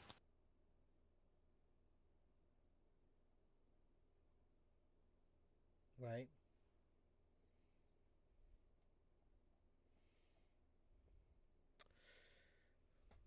Well, ladies and gentlemen, I think we have reached to the point where Revelation is going to give us a few of the topics that he has tonight, ladies and gentlemen. It's finally time for a few minutes of a break for me on talking. But while he gathers his information, the sponsor of the show is also brought to you by the Caveville Hotel and Tavern, located in 2647 Heidelberg Avenue, Kleinfeltersville, Pennsylvania. They're open Wednesday to Sunday, 4 to 9, Wednesday and Thursday, Friday, 4 to 10, Saturday, 12 to 10, and Sunday, 12 to 8 p.m. Go on down and try out their peanut butter and jelly burger and many other great food that they got down at the tavern, ladies and gentlemen. Seth and Jamie will welcome you in as family and give you one of the best drinks they got around, ladies and gentlemen. So going on down to the Caveville Hotel and Tavern. We also have our good friend Atlas Epoxy Floors, Bradford Kelly. You can contact him at 203-496-6386, or you can also contact him through email at brad.kelly@atlasepoxyfloors.com. He also works on garages, basements, patios, lobbies, countertops, or anything else that you need epoxy, ladies and gentlemen. He can do it for you. He can travel all the way up here to upstate New York, all the way down to the Florida Keys, and all the way over to the West Coast where our good friend producer Mike is at, over there in Nevada, Vegas. You can contact him again at 203-496-6386, brad.kelly@atlasepoxyfloors.com, or you can also get on his website, www.atlasepoxyfloors.com. Bradford Kelly is the owner and operator of his own business, and he's located in Milford, Connecticut. So if you're in Connecticut or in the Massachusetts or Maine area, and you want to do a big project with epoxy, your main man, Bradford Kelly, will be there for you. Also, the sponsor is also brought to you by Red Run Velocity Modern Classics. Like I said, they're already working on a Post Malone's project here very soon. Don't have the full details yet. They'll be coming soon. Before you know it, ladies and gentlemen, we'll have the deets. Also, again, our other sponsor is producer Mike Presents in the Jessup Show Legacy. The Movement Show is on again Tuesdays at 8 p.m. Eastern Time, ladies and gentlemen. Tune in. You won't want to miss the show. We go through webcams. We play games now on the show. You can even join us on the game. Pretty simple stuff. I promise you're going to enjoy it. Come check it out. You can also check the shorts, many good shorts from all the shows that we've been on. So yeah, come on down. Check it out. You won't regret it. But for right now, ladies and gentlemen, this segment Dang it, I don't have it up right now, but I'll get it up. But this segment currently, right now, ladies and gentlemen, is brought to you in part by the Cayville Hotel and Tavern. As soon as I get this ready, uh, it'll be up. But go ahead for now, Revelation, with the topics that you have tonight for us. And by the way, we're in good time. It's only been an hour and 40 minutes. So, for all of you who like Oreos and also like Thanksgiving, Oreos has finally released its Thanksgiving dinner cookie tin. They have 6 flavors: creamed corn, cranberry sauce, sweet potato, pumpkin pie, caramel apple pie, and turkey and stuffing. Now, those are the flavors of Oreos. Yes, Oreos.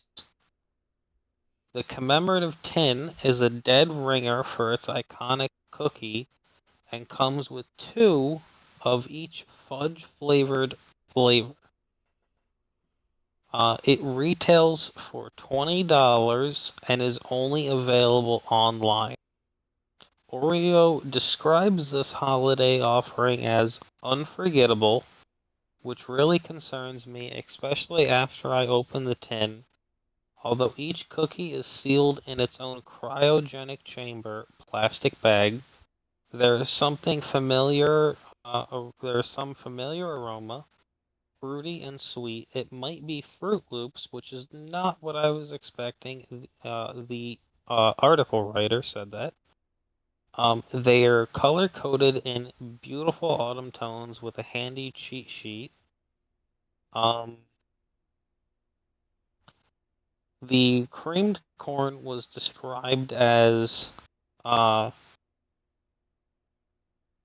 uh, an overpowering aroma of literal creamed corn. Um,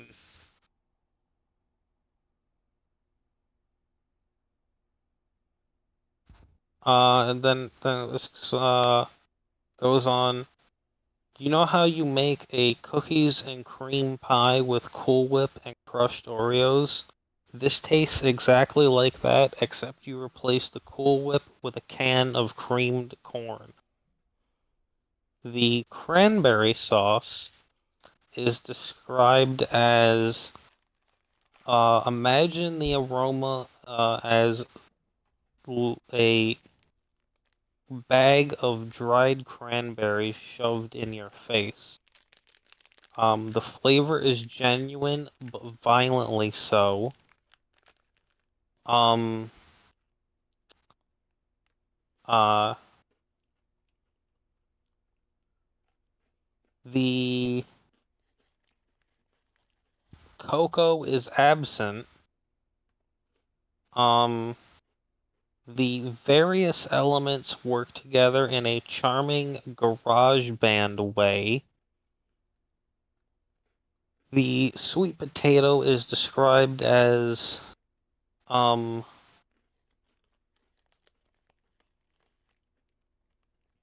as sweet potato, but not sweet potato. There is a pleasant burnt sugar aspect, but perhaps a nod to the marshmallow casserole. Uh, Also a dash of cinnamon or nutmeg. The pumpkin pie um, has a taste of pumpkin spice and a mix of cocoa. And the turkey and stuffing has a slightly bit more taste of chocolate. Um,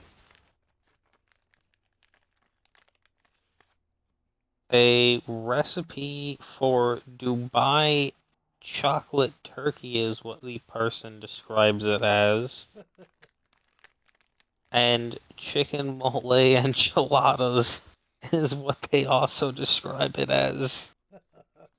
They also describe it as absolutely wretched.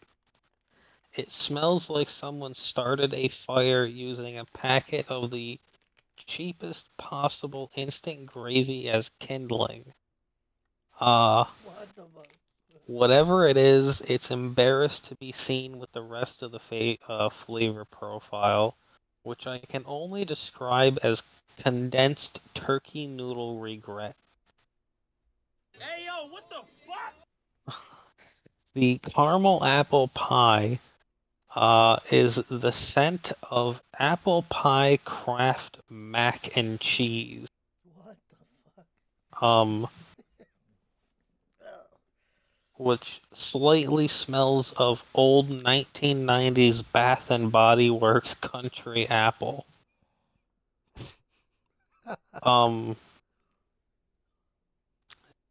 Yeah, so those were the flavors of that.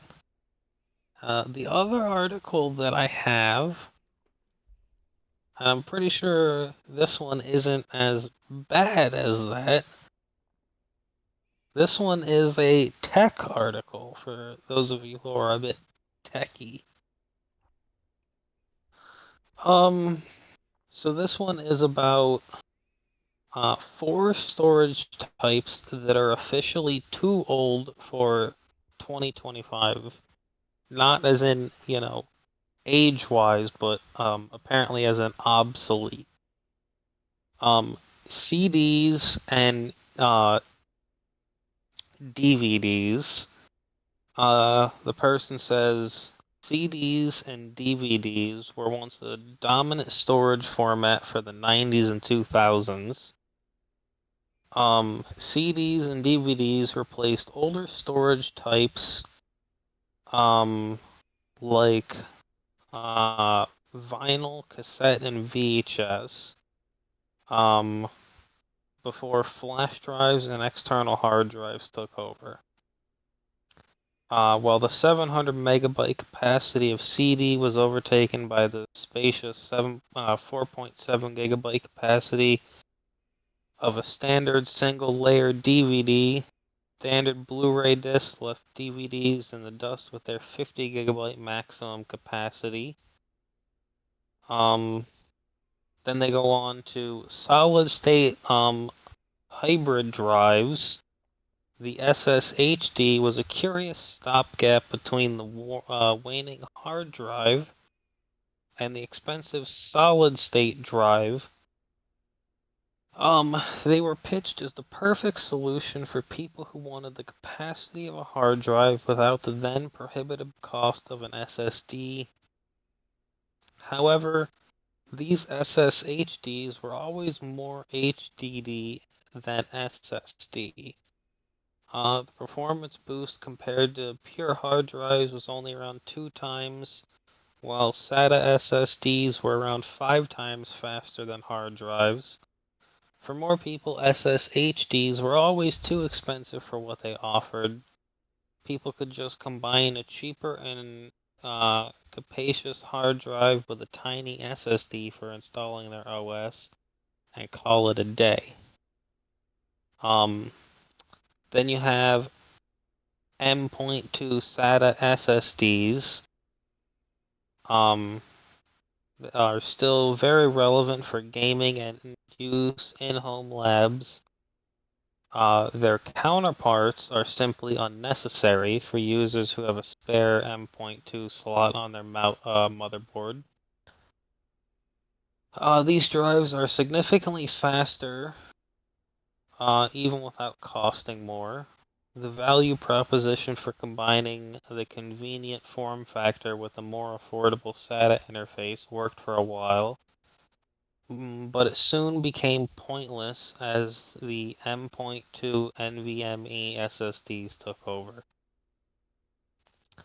And hard drives. conventional hard drives as a stubborn bunch refuse to die even in 2025. Meanwhile, they're a mainstay on NAS devices and write-heavy NVR systems, where cost per terabyte and reliable trumps everything else. SSDs have firmly overtaken HDDs elsewhere. The outdated read-write speeds, heavy form factor, and large footprint have given way to the convenience, performance, and affordability of SSDs, at least for popular capacities like 1 terabyte and 2 terabyte. If you're still using an HDD for your OS and modern games, you're missing out on one of the best upgrades anyone can make to their PC. An SSD will completely transform the way you use your system, from the boot time and game loading times to the overall responsiveness of the PC. Hard drives are still fine for secondary storage, backups, and archival data, but as far as primary storage goes, they were outclassed by SSDs years ago. And that is the last one. Ladies and gentlemen, that was the segment with our good friend Revelation. Thanks, Revelation. We appreciate you. Ladies and gentlemen, we're heading to our last topic here. But I just found something out. The Cat in the Hat was released in 2003, and it today on this episode, which it would have been the 21st of November, the Cat in the Hat was released on this day 22 years ago, ladies and gentlemen. Don't make me feel old. Supposedly it was considered to be one of the worst live-action Dr. Seuss's adaptation. I don't understand how it was because I loved the hell out of that movie. I personally think the live-action Grinch was worse. No, That's just me, though. I think both of them were solid movies. Solid movies. Let us know in the comment section. What do you think? Is the Dr. Seuss's Cat in the Hat was good or bad, and Dr. I liked the Cat in the Hat more because of its massive secret adult references that were put in there. If you know, you know, guys. But let us know in the comment section, what do you guys think? But now moving on to our last and final article, really short here, ladies and gentlemen. The HHS launches $100 million mental health initiative to expand crisis services.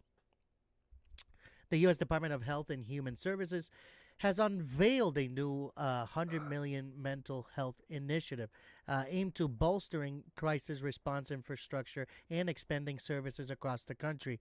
The funding will go through the Substance Abuse and Mental Health Services Administration to support emergency preparedness, mental health crisis intervention, and the continued expansion of the 988 Suicide Crisis Lifeline. As a part of the Bipartisan Safer Communities Act, where did it go? The Department of Health and Human Services awarded more than $59.4 million via the Community Mental Health Services Block Grant to states and territories, specifically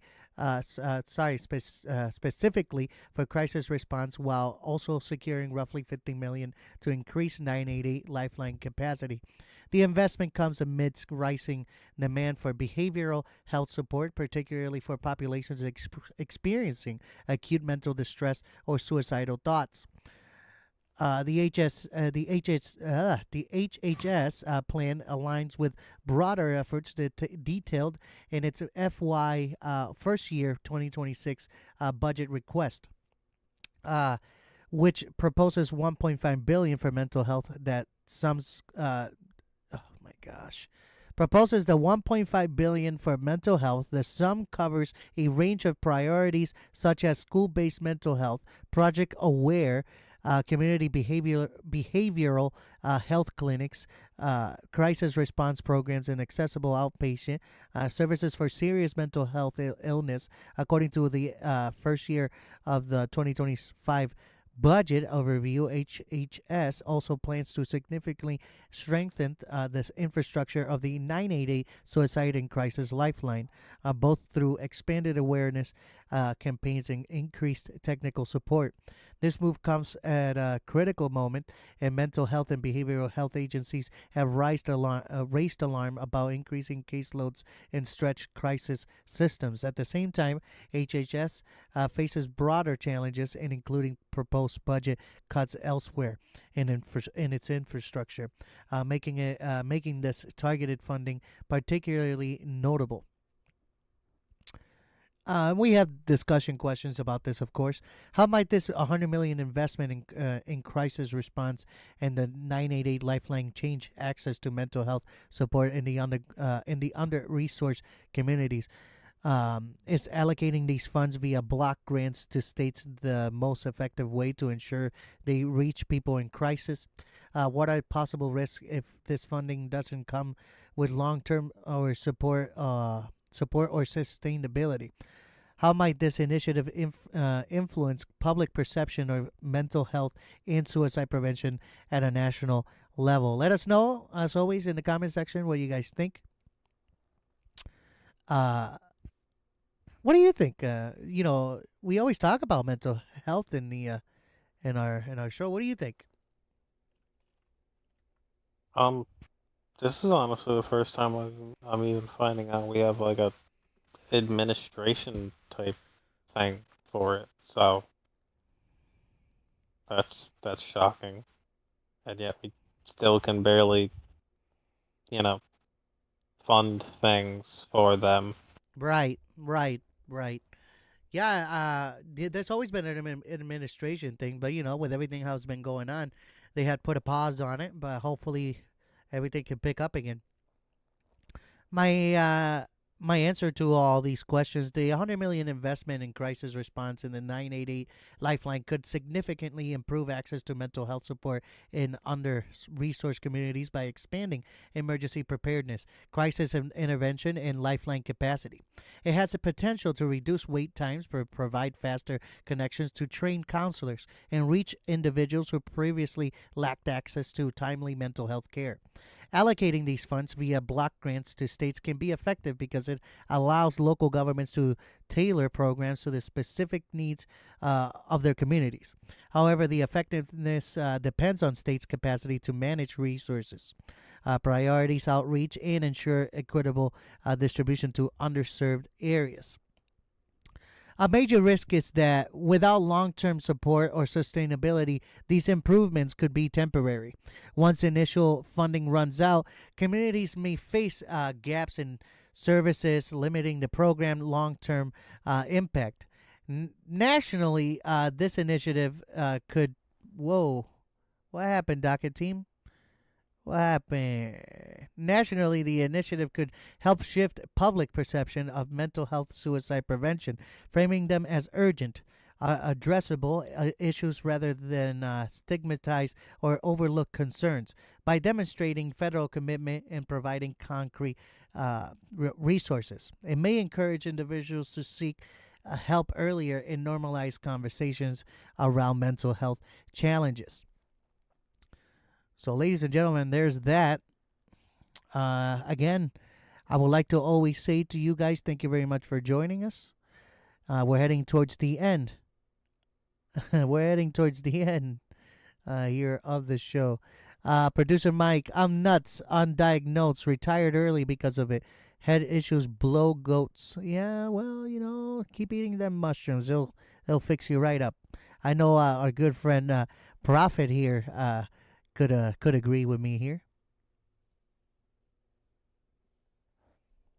Prophet, They do wonders. They do wonders. They do wonders. They usually make you accidentally doo-doo. That is not poop that you feel there, sir.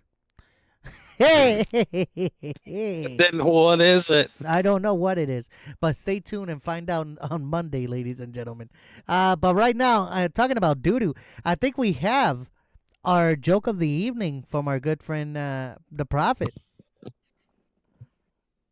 Okay, I'll go back to a simple time. Why was 6 afraid of 7?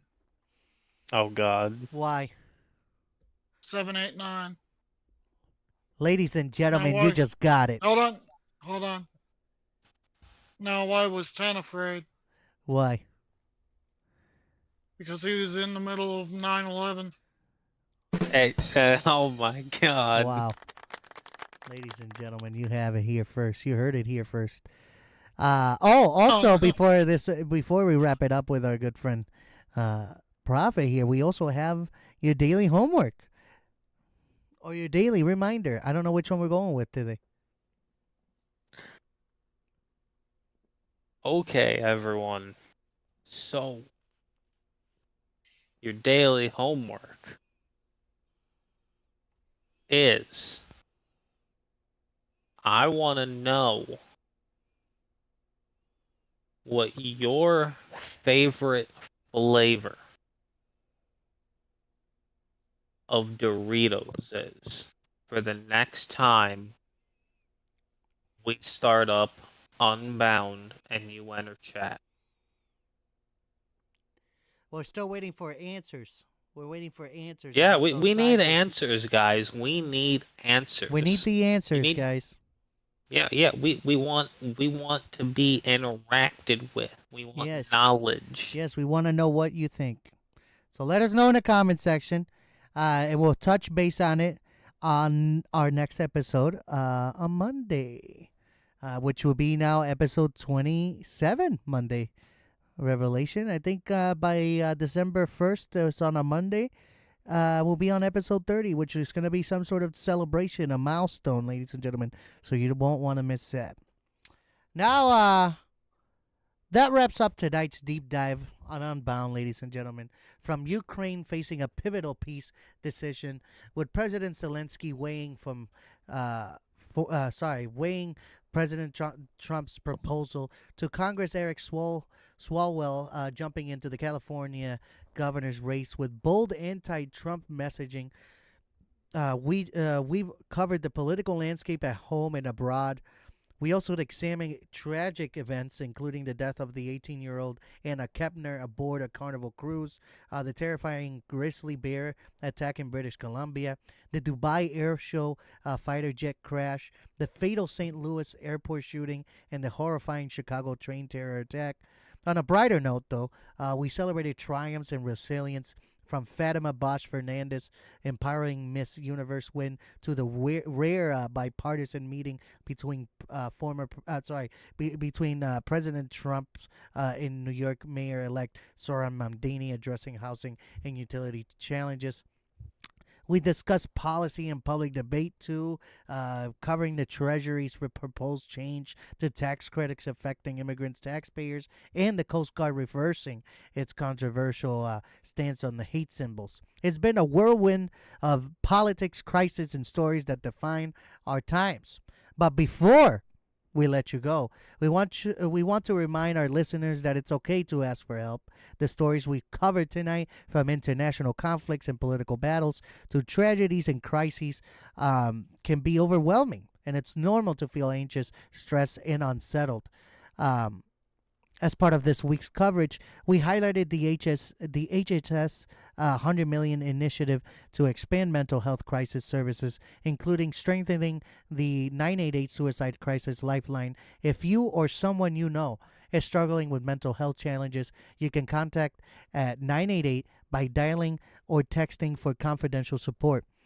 We also want to acknowledge that domestic violence affects millions every year. If you or someone you love is in danger, contact the National Domestic Violence Hotline at 1-800-799-7233 or visit thehotline.org for resources and support, of course. Taking care of your mental health is a safety. It's just as important as staying informed. You're not alone, and help is always available. We hope that tonight's episode leaves you thinking critically, asking tough questions, and paying closer attention to the forces shaping our world. I'm Jay Morales. With me, as always, Revelation, and our special guest as well, Prophet. Thanks for listening to Unbound tonight. Stay alert, stay informed. We'll see you next time, which will be Monday on episode 27. And don't forget, stay unbound. Boys, go ahead.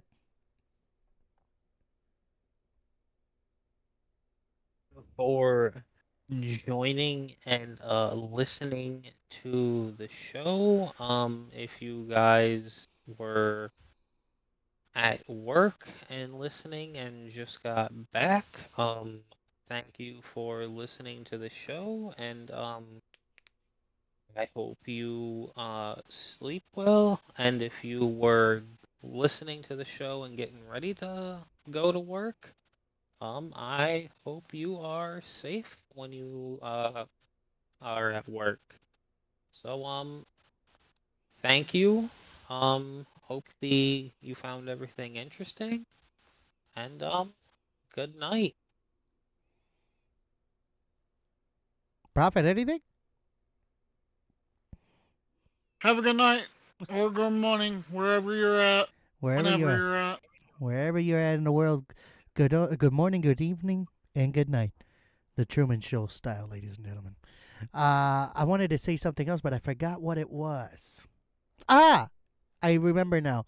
It's Friday. Make sure you got your DD if you can't drive. And if you can't drive and you don't have a DD, do not drive. Get an Uber.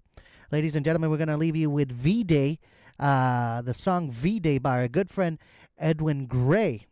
Edwin Gray from the band Tempest. So we're going to leave you with that. We'll catch you Monday, the 24th, episode 27. Don't miss it.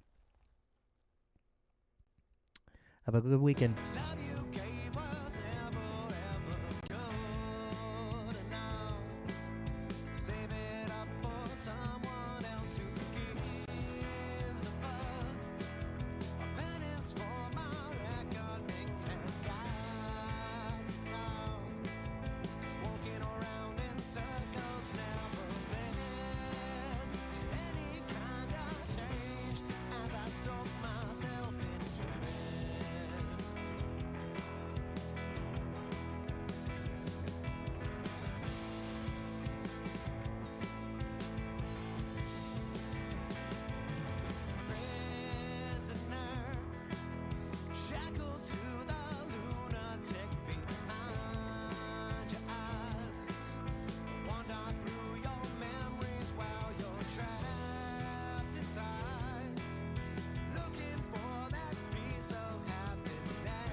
Walking around in circles never led to any kind of change as I soak myself in dread.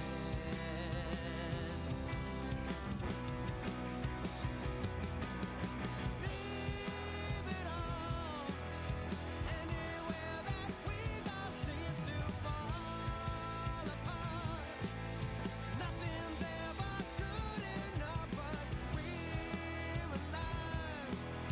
Never seem to get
rise to the top, oh yeah.